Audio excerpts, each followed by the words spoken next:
Good afternoon, everybody, and welcome to this COP26 side event of the European Union dedicated to the global dimension of the European Bauhaus.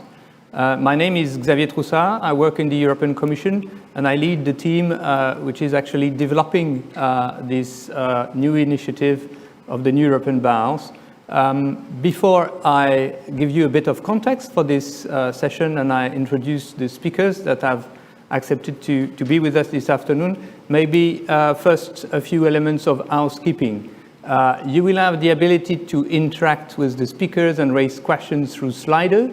So please look at the little red button on the screen where you can connect to Slido, or look at the QR code which is on your screen and scan it.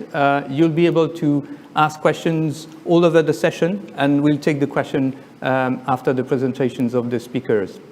We'll also have a Slido poll after the first range of questions answered by the panel. So this is it for the housekeeping. Now, what is this European Bauhaus dimension in the relationship with the COP26? Under the COP26, of course, we put the emphasis on mobilizing energies on the climate urgency, and the EU plays its full role with the Green Deal and the ambition to become the first climate neutral continent by 2050. We are mobilizing, of course, research, innovation, investments, networks, and regulatory efforts with the Fit for 55 package. But last year, the President of the Commission, Ursula von der Leyen, introduced a new concept, a new idea, the new European Bauhaus. The idea was that to reach out to our ambitions, we need to bring in citizens and communities. So we need to find a way to bring citizens into a positive transformation, a positive experience of the Green Deal. And we need to focus on the daily life of people, the places where we live, where we work, our lifestyles. So the new European Bauhaus expressed the ambition to stimulate a movement that would create beautiful, sustainable, and inclusive places, products, and ways of living. So the key principle is to combine in the transformation these values of sustainability, of inclusion, and of aesthetics, or the quality of experience that goes beyond the functionality. The intention, of course, is to impact the places on the ground, the products on the market, but also to impact the industrial ecosystem and to impact the mindset, to bring new concepts, new approaches, new meaning to life. It's a highly participatory and cross-disciplinary initiative.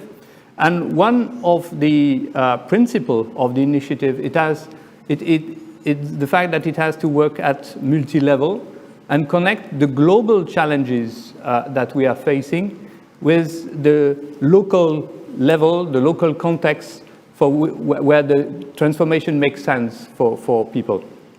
And so how are we going to connect this global dimension with the local context is the dimension we want to explore today. How can we bring this conversation about the European Bauhaus as a global conversation that connects people, that allows to foster the exchange of experience, learning from each other, and develop global cooperation for new solutions. So to discuss those issues with us today, we are lucky to have three very experienced panelists in the relevant fields. We first welcome Sheila Patel. So welcome, Sheila. You're the founder director of Spark and the past chair of Slum Shack Dweller International, SDI, two organizations that are seeking to develop a social movement of communities living informally in cities in the global south, and giving them a voice, a choice, an agency for the urban poor, especially women, in making cities work for all. You represent also SDI on the Global Commission on Adaptation for Climate Change, and you are presently one of the ambassadors of the Race to Resilience. The new European Bauhaus is used to working with Sheila, because Sheila is also among the 18 members of the high-level roundtable of the new European Bauhaus, which is advising the President of the Commission on the development of this initiative. So welcome, Sheila. We have, as a second speaker, Javier Torner, who is an urban development specialist at UN Habitat. Good afternoon, Javier. And you are also coordinator of the UN Habitat Urban Lab for Mexico and Cuba. And you lead the initiative Our City Plans, which is a collaborative platform for urban thinkers and doers to develop customized participatory planning processes. You're also contributing to the UN Habitat Global Program, Inclusive and Vibrant Neighborhoods and Communities, and contribute to the agency's Urban Regeneration Global Portfolio for more inclusive and sustainable cities. So welcome, Javier. And last but not least, we have with us Emilia Saez. Good afternoon, Emilia, and welcome. Emilia, you're the Secretary General of United Cities and Local Government, which is a global network of cities, local, region, and metropolitan governments and their associations. And the organization aims at being the voice and the word advocate for democratic local self-governance. You played, in particular, a critical role in setting up the Global Task Force of Local and Regional Governments. So, welcome, Emilia. I mentioned when introducing the context, the three core values of the European Bauhaus: sustainability, inclusion, and aesthetics. I mentioned also certain principles, the fact that it is transdisciplinary, participatory, and multi-level. How does this land in the global context? How do you see those values? How do they resonate in the light of your experience? So maybe we can start with the perspective of Sheila on the core values and principles of the European Bauhaus. Sheila, the floor is yours. Thank you. I'm very happy to be here with my two colleagues and friends from a very long time, the UN Habitat and UCLG. So on behalf of, I speak here both on behalf of people who live informally in cities, as well as a member of the European Bauhaus committee that was designing this process. And I feel that the most important transformatory values that we need is to go beyond continental norms to global norms, to go on principles and values that are transformative, not from the point of view of expanding GDP, expanding modernization, helping to improve the quality of life of some at the cost of others, but to produce a transformatory, sustainable solution in the built environment that works to provide minimum safety nets for everybody. My presence digitally in the COP has been to put these challenges, because all three of us who are here know that the cities, the urban space is the geography with most of the population. And the choices that we make collectively will be transformatory. And so I feel that for me, is a very important principle, which I hope as a non-European, I have sought to bring to the European Bauhaus process, and which I feel has to emerge out of smart, strategic, local to global architecture that brings the best that's there globally to local and local to global, and where institutional arrangements of governance, of cities, of national governments, of continents, begin to see all of us as critical stakeholders in this process. I take the plea for global transformative values and stop looking at them just in our geographic continental bubbles. But also the idea that we have to look at the governance model that can allow those values to permeate and to really look at something that works for all in the global world. So, Javier, what's your take on these values and principles? Thanks a lot, Xavier. I'm really happy to be here with you. Thanks a lot for the invitation. With UN Habitat, we have the luck to work with over 80 countries. We work in all regions, and that gives us the opportunity to gather data, evidence, lessons from the policies, from the projects worldwide. And when we look at these values and principles that you are presenting, that have been decided through this participatory broad process that you have kickstarted, we see very much that it relates a lot with completely to what we see in our daily work. We see sustainability, inclusion, and aesthetics, or maybe this last one with a different name or with a different framing, as very global, as very relevant in the global context where we work, and the principles of multidisciplinarity, multi-level, and participation as the key components of our projects, of our work, and to make those projects happen, to make those shifts in sustainable urban development take place. We always look at the European Union. We are very, very happy to see the new European Bauhaus and to work with it or to think about it as a reference that can bring those values, that can further help us in defining those values. We, from the global perspective, see that these values that you are putting forward transpire while we work with governments, with communities, with the private sector, and with the different urban thinkers and doers. In our strategic plan, in the SDGs, in the new urban agenda, which are the documents that inspire us, those are the main strategic outcomes that we have highlighted. So in relation to sustainability and inclusion, for example, we have as one of our key focus areas the improved spatial connectivity and productivity of territories. We have also the sustainable growth of cities, of rural areas, or of different places.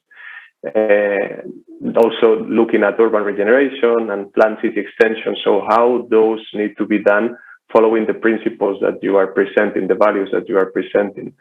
A specific mention, of course, and currently with the COVID pandemic, with the climate crisis, goes to urban resilience, to climate action, to how this principle of sustainability that you are presenting here talks about climate change adaptation, climate change mitigation, how it focuses on people, as the previous presenter was saying, right? So this is not only from a technical perspective, this is a work that needs to happen with the communities, with the residents, and they need to be the ones involved in this type of processes. How we look also from our work at the resource efficiency, at the protection of ecological assets, this is also part of those values that you are putting forward. And inclusion, it is, I would say, for us, the core value of all our work. When we are working as part of our strategic plan on the integration of communities, on the improving the standards of host communities, migrants, refugees, internally displaced people, and enhancing resilience of the built environment and of the infrastructure. These are all areas that are daily on our work. If I can reflect also on some, or to say these principles, how do they translate from our perspective into our work? We have our global programs on inclusive and vibrant neighborhoods and communities. We have our global program on resilient settlements for urban poor.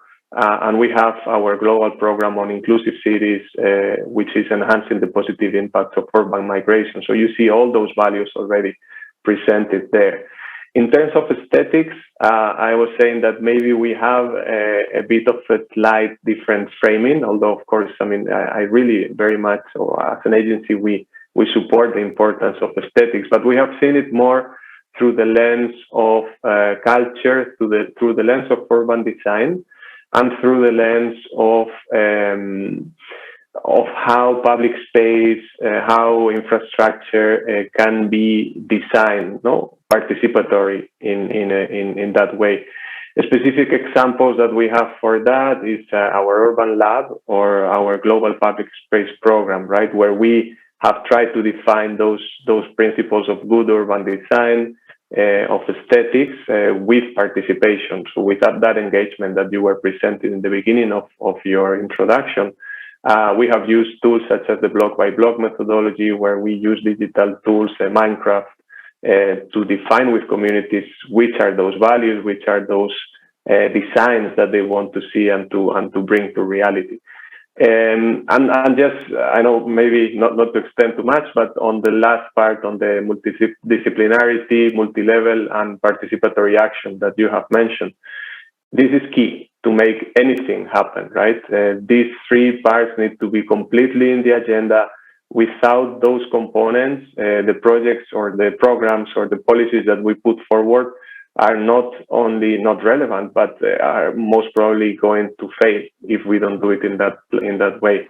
Another concrete example, our city plans. This is a specific step-by-step guide that we are preparing for governments, for urban thinkers and doers, on how to create those participatory processes, how to involve communities, how to make sure that those planning principles, those designs are simplified, and we can identify the right moment for communities, for residents, to be part of the design of cities. So, yeah, hope that those reflections are useful, and thank you very much. Thank you very much, Javier. I mean, it's reassuring that it seems that the principles and the values land well with your experience.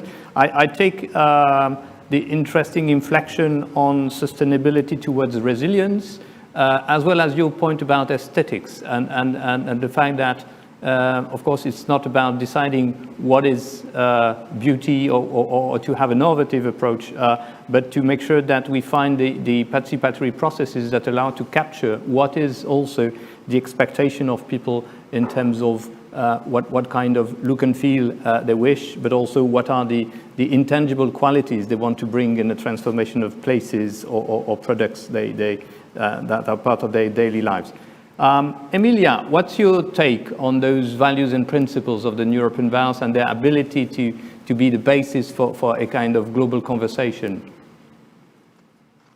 Well, thank you very much for giving us the opportunity to join you in this very, very interesting discussion. Allow me to congratulate the process of the European Bauhaus for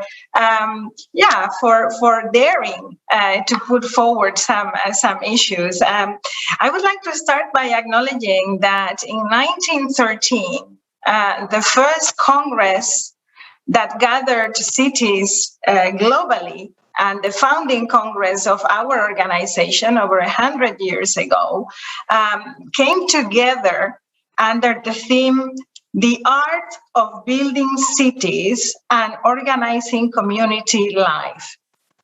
Can you see the links between that title that gathered cities from around the world in 1913, before the Great Wars, and the exercise that you are doing? It's really close, right? I really like the dareness of putting beautiful and beauty and aesthetics at the heart of the discussion, because for people around the world, survival is not enough. And our cultures and societies have a very important component of seeking beauty and seeking happiness. And we feel from our constituency of local and regional governments that we need to make sure that the aspirations, the dreams of the communities are reflected in the global policies. So this is why we very much identify with the values that you are suggesting, and we do feel that if you put communities at the driver's seat of thinking towards the future of global policy, then you will be surprised about the kind of outcomes that you have and the sustainability of the policies that are suggested. If I may, I would say that from inclusion, what we would like to push for from the perspective of the local and regional governments constituency globally is to go more towards equality. Equality needs to be at the heart of how we think cities, how we design territories, how we determine our policy of the future. And it goes beyond inclusion because it has a much stronger component on a new generation of human rights that we think will need to be at the heart of our thinking. And Europe will need to look at this closely if the European values are to have any chance to permeate in other parts of the world. And solidarity is also very linked to this, acknowledging that the world is one, that it is interconnected, and that the weakest among us in the world are going to be determining the shape of our societies is also something that Europe needs to embrace. And it will need to change also its policies, when it comes to universal vaccination, to universal health coverage, etc. So from our perspective, while we very much identify with what you have identified in this extensive consultations, we are asking Europe to go a little bit further, and we would like to see these values translated in a new type of local service delivery that should be shaping national and international policies, putting care at the center, and defining new essentials in service delivery. So from our perspective, we would like to push for equality, connectivity, solidarity, and of course, culture as a very important component of this work. As you know, our organization is well known to have been pushing for the acknowledgement of culture as fourth pillar of sustainable development, fourth not in terms of least important, but just as a very important component of the discussion. And what we are trying to do is to also challenge the thinking. We must move beyond established thinking about many things, and in particular creativity and culture. And this is what we are calling for in the Rome Charter.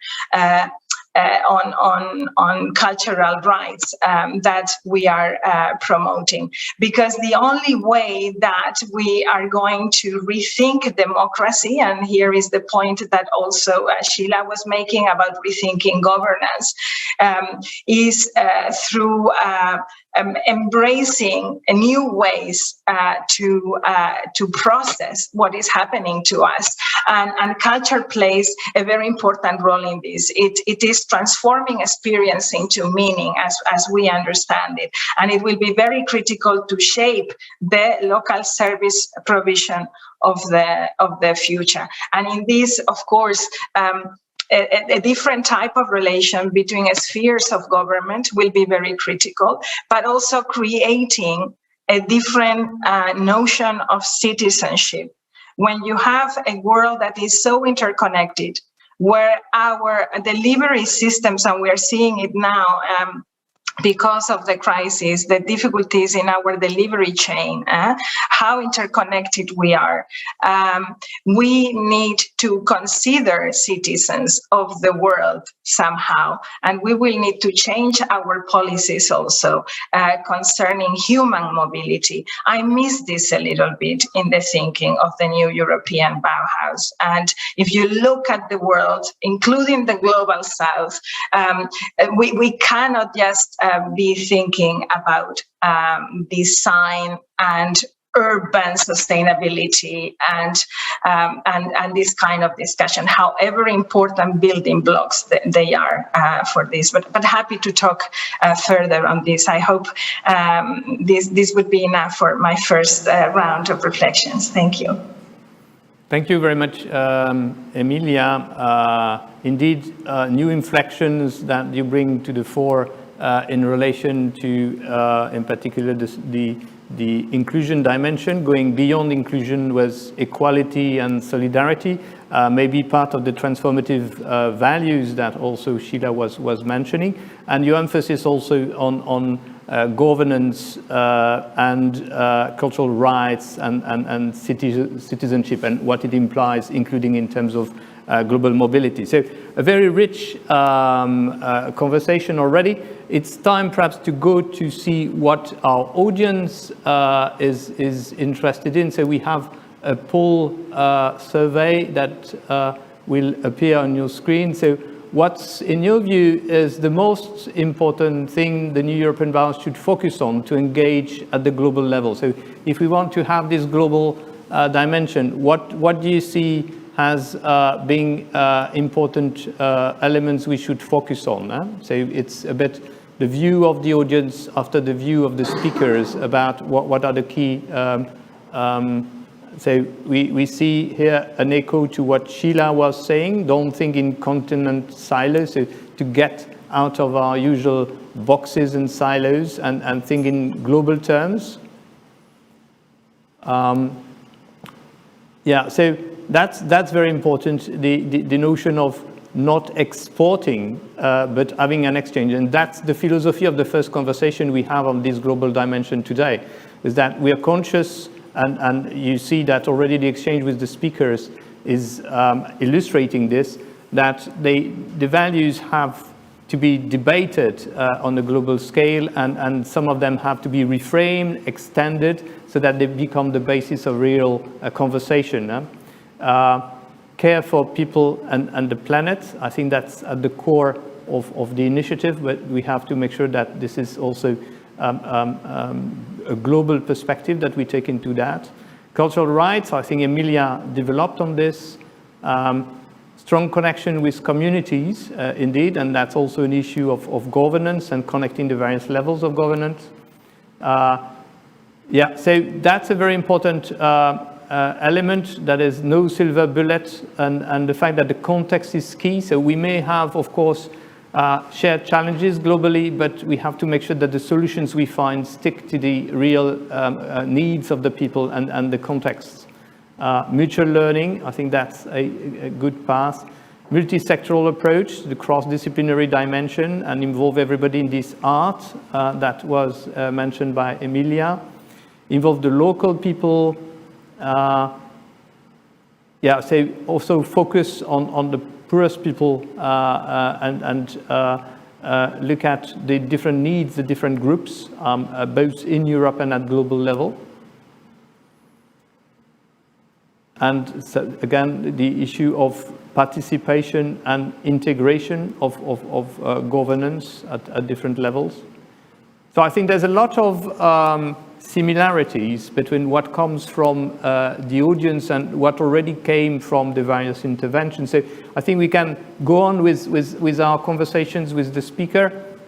And when we conducted this co-creation process during 6 months around the European Bauhaus in Europe, we got a sense of what mostly the European contributors were thinking in terms of what should be the fundamental axis of this initiative. And in the communication we issued last September, we identified 4 fundamental axes we will focus on. One is reconnecting with nature, so it's not greening the balcony, but really transforming our relationship with nature as human beings. Regaining a sense of belonging, and that's connected also to the notion of culture and aesthetics to some extent. Prioritizing the places and people that need it the most came as a very strong message, and fostering a long-term life cycle and integrated thinking in the industrial ecosystem that enables the transformation we're talking about. So here again, I like the speakers to a bit react and give a bit the elements of their perspective on those 4 axes and whether they need to be reframed and how they would understand it in their context. Maybe we can start with Emilia this time, and I would ask you just to be a bit shorter than in your first intervention because we will run out of time if not. Emilia, you have the floor. Sure, thank you very much. I really identify with the thoughts that have come back from colleagues participating and from partners participating in the audience, that the values and how you shape this and the principle and axis that you construct to support those values need to be a part of a global conversation. At the same time, we also identify a lot with some of the key axes that you have mentioned. In United Cities and local governments, we are trying to promote a pact for the future, a new social contract framed in the Sustainable Development Goals and the Local 2030 agenda that tries to have a stronger intergenerational component towards development with the acts of people, planet, and government. The reconnecting with nature for us is critical, understanding nature as part of humanity and not simply as a resource to feed to humanity. So that is the type of ecological transformation that we will need to push for with community-based knowledge and nature-based solutions at the heart and proximity as well. Proximity is also very important for us when we look at prioritizing places and people that need it most. Proximity in governance, so decision making at the closest level of the people that are going to be affected by it, but also rethinking our production and consumption models. Regaining the sense of belonging, extremely critical with accessibility for those that have special capacities that might be disabled, but also with a totally different role for women and for feminism, of empower men, women, boys, and girls. And finally, again, fostering long-term life cycle and integrated thinking is for us extremely critical as well. And here we feel that the municipal look to the organization of governance and society can be a critical building block for the future of multilateralism, including the European Union multilateral governance system. Thank you, Emilia. So a lot of convergence, but also some inflections here. I noted the intergenerational focus, also the interest on proximity concept, which is interesting here, and the focus also on women in this process. Javier, what would be your take on those axes? Thanks a lot, Xavier. I mean, all of them for UN Habitat are very relevant. Prioritizing, we would, of course, put the focus on prioritizing places and people that need it most in the context of climate change adaptation, in the context of mitigation, in the context of migration, IDPs, refugees. No? So those are some of the key aspects, and how to put the resources and the knowledge in the hands of the teams, of the municipalities, of the government that can influence those changes. That would be for us the highest priority. And again, our agency puts a lot of emphasis on those aspects, on the aspect of leaving no one, no place behind, that is articulated throughout all our work, our programs. The second one, not the second, I think, as I said, all of them important. But if I look at reconnecting with nature in the current context that we have, we look at Latin America, we look at Asia, Africa, of course, the European context, you have done extensive discussions. We see the real speed and need and needs that the local governments, that the communities, that the different actors are setting into this aspect of environment, reconnecting with nature, resilience, climate crisis. So looking at the blue-green networks of the city, of the neighborhoods, looking at the ecosystem-based solutions, how the green corridors in the cities and the public spaces can be reconnected. This is something that is really influencing the daily life of people, right? How can we create areas to protect from a heat island effect? How can we transform infrastructures that were conceived gray, but now need to be shifted into a more green solutions, right? And how all this reconnection with nature, as you call it, could be the framing of that resilience and climate change actions that happen also or particularly with the communities. Looking at the regaining a sense of belonging, this is fantastic, and this is key in terms of many cities in the country putting forward that aesthetics that you were talking about, but also that idea of the urban environment for people, right? So people having a say and decision in the way that the urban environment is designed, and how the aspects of human scale, the aspect of aesthetics, of public space, of inclusion of the nature inside of the cities, of the connectivity, the pedestrian connectivity, the mobility that Emilia was referring to. So how all those components can improve our cities and make them or make us regain that sense of belonging to cities, right? And of course, I mean, the last topic that you raised, very important. I would say from our perspective, we see it also in the areas that we work. It might not come so strongly in other contexts, but of course we recognize as an agency the importance of the life cycle of the industrial production, of shifting that paradigm model of globalization versus localization. Also, so I think for us as an agency, yes, it is very high on our agenda, but I would say the other three axes that you are defining resonate very much globally with our partners and with us. Thank you. Thank you, Javier. So here also some convergence, but also some priorities to start with, places and people that need it the most. And I suppose, Sheila, this is also a priority that you would support. What's your take on those four axes? Well, I don't want to go into these kind of specifics, because the reality is that there are about 1.4 to 2 billion people who are excluded from all the luxuries of having value frameworks that define where they live and what they do, and are compelled by the amazingly refining high standards that in terms also produce exclusion.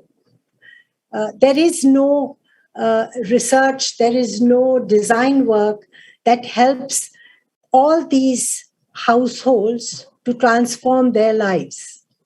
So whether you take culture, you take material, you take design, you take going with nature, you take whatever you wish in these things, which is my constant discussion within our work in reflecting what the new Bauhaus should do, is to say that the sustainability process requires huge investments in acknowledging, first of all, that 93% of all people who live informally are putting their own money, their own brains, whatever they imitate, into producing the kind of structures that you see behind me. So the issue is that how do frameworks that emerge in Europe, done very diligently, done very caringly, impact the lives of people outside. Because the North has often defined frameworks for city planning, for housing, for design. And much of the discussion today globally is to look at how do we move out of this entrapment of our colonial backdrop that defines what is good and excludes those who don't fit into that process. And I think that's the biggest challenge that we have to face globally, because we are leaving lots of people behind. And for me, that is very critical. And when you talk about bamboo, you talk about wood, you talk about all these things, these are the things that poor people use, but they're using it in ways that make them very, very fragile to heat, cold, wind, rain, whatever you call it. The densities are crazy because the planning does not allow these people to anticipate where they stay. So I want to stop there and say, let's push the envelope to look at what works for more and more people to take charge of change. Thank you, Sheila. So an important call to look not only at the kind of high standards and good practice or whatever we can push on a continental silo, but look at what's the impact on the global scale, and particularly on the global south. Huh? So that's an important message here. So maybe before we get to the questions of the audience, just to get a bit on the how you would see the conversation about the European Bauhaus developing at the global stage. So just if you could just give one idea of where you would start, how you would start the conversation in a global setting. I can start perhaps with Javier this time, but be very short. We want to keep some time for the debate. Sure. Thanks a lot. Now, I would say how to make things happen at the local level. No? So with all this discussion that we had on the principles, very much agree with Sheila's comment, those frameworks, how they have to be translated. But I would say if we are focusing on people, if we are focusing on shift and the shift of those paradigms, how can we make of the new European Bauhaus a tool, an instrument to achieve that change in communities, right? That would be my quick reflection. Thank you. Sheila, what would be your one proposal? I think we have to develop a new form of constant communication and interaction to produce the new normal. The old normal is not working. So the principles require us to transform the architecture of design communication, which becomes more democratic and which produces choices for local networks and communities and cities to explore solutions that scale up and that have back-end support for what they need. Because the solutions are going to be very different locally, and adaptation in climate change is a local issue. Those are local choices. But today, global institutional arrangements develop those limited choices for people. And the new Bauhaus has an opportunity to explore this by getting more people like me, but in other walks of life, designers, mayors, city authorities, all kinds of actors, to facilitate them to design something that's robust and future-driven. Thank you, Sheila. Emilia, what would be your one approach to making this conversation global? I would just love to see the conversation and the process that the new European Bauhaus is leading connect with the process of localization of the Sustainable Development Goals, connect with the European Urban Agenda. They are in a total disconnect. Connect with the programs that are supporting local and regional governments around the world. Connect with the Know in Your City program that we promote together with Slum Dwellers International. Connect with our learning tools that we have. For instance, we have the 7 keys on culture, which we promote. Cities around the world are looking at the links between their culture and the sustainable development goals. We need to connect these processes. And actually, I would be delighted to offer the consultation mechanism of the local and regional governments that we promote, the Global Task Force, and our town hall process, where we define policy together with communities to make this link. Come, sit with us. Let us see how far it goes, because I think the departure point is the one that Sheila is signaling. And I hope that our Pact for the Future can include this all. But we have many learning platforms and many tools that we could actually deploy together, and that could be a perfect space for discussion. Our Lampedusa Charter on migration, our Rome Charter on cultural rights, the 7 keys pilot projects that we do around the world. Come join us. That's what I would say. Come join the localization of the SDGs. Let us make the link. Thank you very much, Emilia, including for your invitation. So it's time to go towards our audience and the questions that have been raised through Slido. So first question, are global institutions showing interest in cooperating in the new European Bauhaus? You've just seen that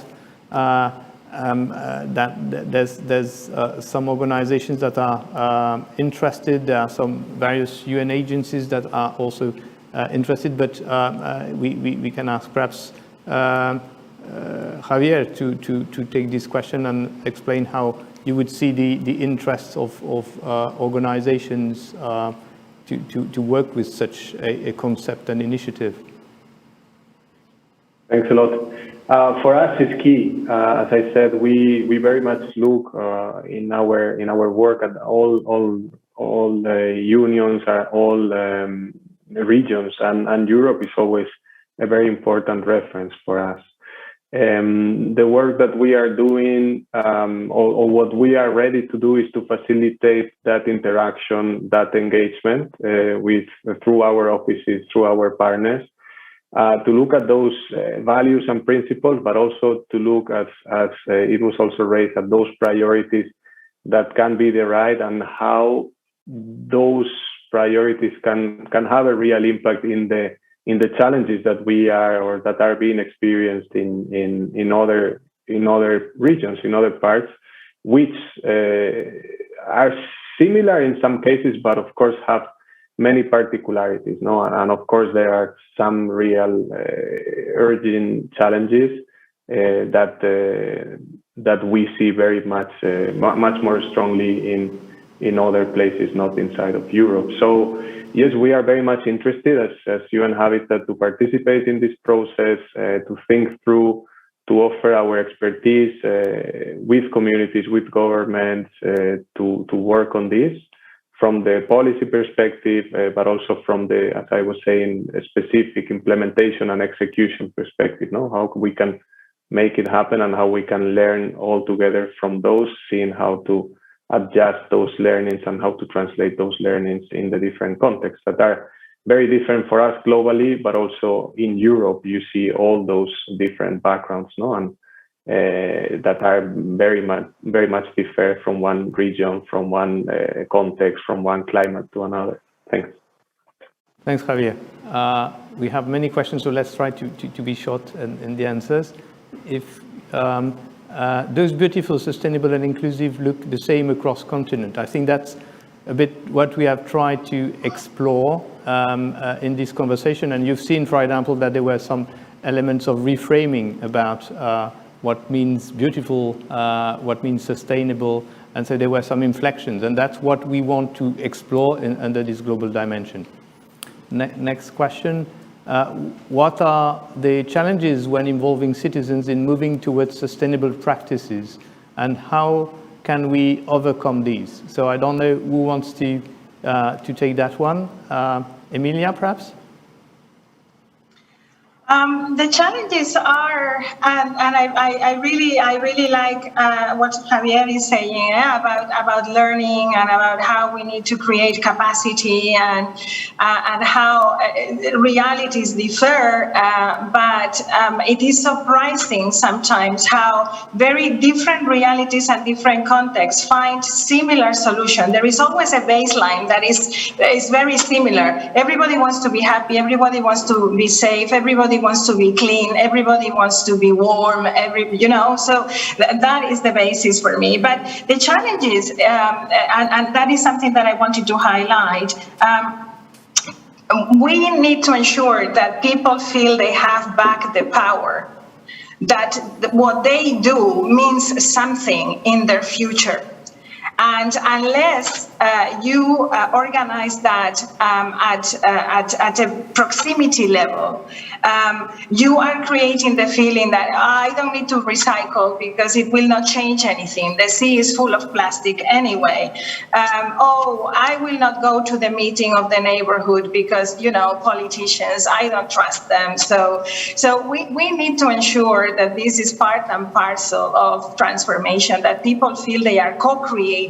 And in order to do that, decisions need to be destiled and they need to be addressed in a way that they understand and that they see what kind of impact they have. And people like long-term. I'm not saying that people are only caring about their neighborhoods. This is not true. You see it in global reactions. People care about places that are very far away. And people care about long-term as well. And leaving a good space for the children and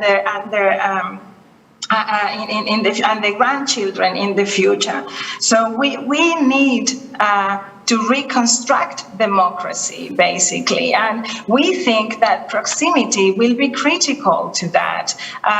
For me, that is the challenge. When people feel that they don't have an impact because whatever they decide results in things that are very far away from them. I don't know if I answered the question, but I wanted to make sure that we address this. Thank you. Thank you. That's certainly one part of the answer, the empowerment in a democratic perspective of people. That's the way to achieve a deeper change, probably.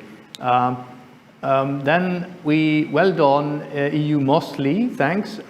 What the EU of local governments in the global dimension of the new European Bauhaus?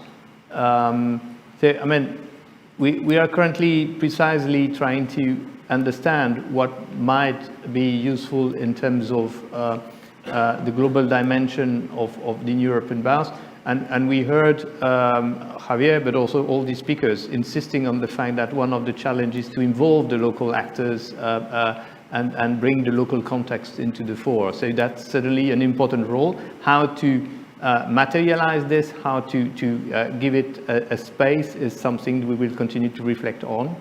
I've got then a question for Emilia. What is the role of local governments in global in the global dimension of the European Bauhaus? I think I don't know whether the question is for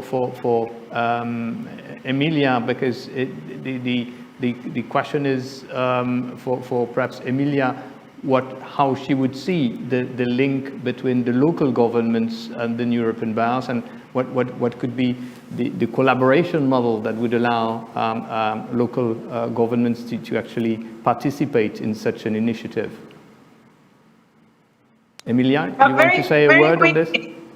Yeah, very, very quickly. I think that it is critical to understand that local governments will need to embrace the transformation of the models, and they will need to be the vehicle to ensure that the needs and aspiration of communities reach the discussion. So we feel they should be actively participating in involving and mobilizing communities, but then also shaping the kind of models that will be there in the future. They will lead the transformation, and the delivery of different type of local service provision will be critical. Investment needs to come for that. Thanks. Maybe let's look at the last question.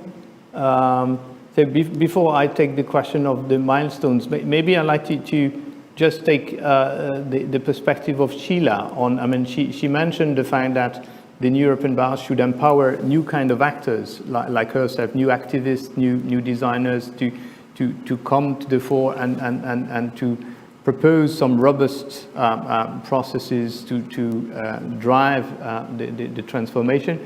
How would you see how should we do it, Sheila, in the new European Bauhaus? How can we create this space to invite those new actors to take the fore? Are you with us? We apparently lost Sheila, so maybe we can look at the milestones. So the new European Bauhaus is quite a recent initiative. It was launched a year ago. We had for 6 months a co-design process involving more than 2,000 people. We have gathered more than 320 partners that work with us on making it a reality. But we have to recognize that mostly so far the conversation has taken place in Europe with organizations and people that are based in Europe. And so this event today is a bit of a starting point of a conversation we want to expand with international organizations, with international networks, to understand first at the level of the concepts, whether a concept which has been developed in Europe can land as an interesting framework for global conversations and for an exchange of experience, of perspective, and for cooperation. And then based on this exploration, I would say, the intention is, as from next year, to start to think about how we can mobilize a number of instruments and tools to actually concretize the cooperation and the conversation. So there might be different ways of doing that, but we're not yet there. So that's probably the way we see the development of milestones: more conversations, more interactions, and here I think all the speakers can bring also their networks and their organizations into the further exploration of what is desirable and possible. And somewhere next year, probably an ability to be more concrete about what are the best ways and avenues for the new European Bauhaus to engage more globally. This is a young initiative, very ambitious, because it's not a program, a project. It's the ambition to stimulate a movement. And so the strength of a movement is only the strength of the people that participate in it. So we need many interested people and organizations to be part of that movement. And that's why we have to understand also how the way the initiative is shaping, mainly with European inputs, has to be perhaps adapted to be a basis for a broader global perspective. So with this, I would thank very much our three speakers who have given a very interesting start to this global exploration of the new European Bauhaus. And thank also the audience that have stood with us in this event. So thank you very much for your attention, and follow us on our website, on Instagram, on Twitter, and you'll get posted on the developments. Thank you.